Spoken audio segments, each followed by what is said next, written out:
Hello everyone, my name is Maoya. You can call me Vino. My major is accounting. Through the 10 weeks of the MGMT5050 course, my perception of what it means to be a responsible professional has changed significantly. At first, I had certain ideas about the show, but as the course went on, many experiences made me rethink them. Today, I want to share my insights and learnings and how will they shape my future as a responsible professional. Before I started the MGMD 1515 course, I believed that responsible professionals should put their interest of their shareholders first. That way, the shareholders will get the return they deserve. At the same time, professors should use their own skills to analyze the market change and create profitable business plans.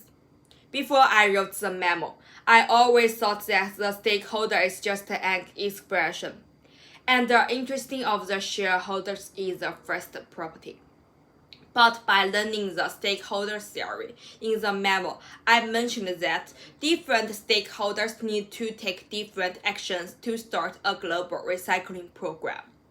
And I realized that a truly responsible business leader is who balances the needs of every stakeholders, not the shareholders. If I just focus on the interest of the shareholders and ignore the interest of other the stakeholders, it will cause the risks of the business in all the areas, such as affecting the brand reputation damage and leading to a loss of the ambitions of employees and brand strain. This experience completely shocked my initial assumption, and I started to focus on the theoretical frameworks and the system thinking.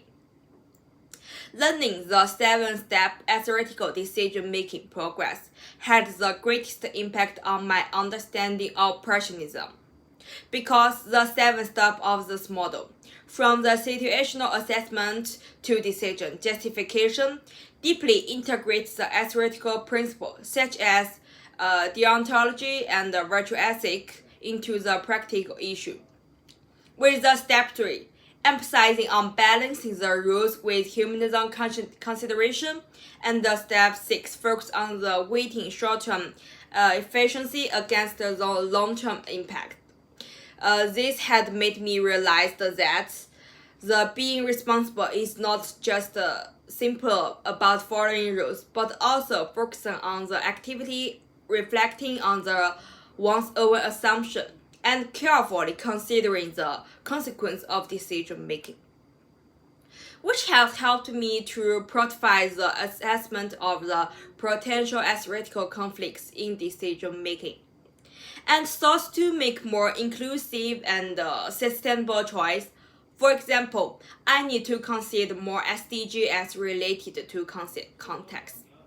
The 7-step theoretical decision-making process will help me to maintain theoretical security in the future environment where rapid decision-making is required, such as the step 6 comprehensive assessment, where I will assess the conflicts between a company's short-term KPIs and long-term brand trust. Also, in contented in the theoretical related to assignments such as the AI theoretical essay, step-by-step competitive decision-making can lead to be a more comprehensive understanding of the complex model dilemmas. That's all my presentation. Thank you for listening. Bye-bye.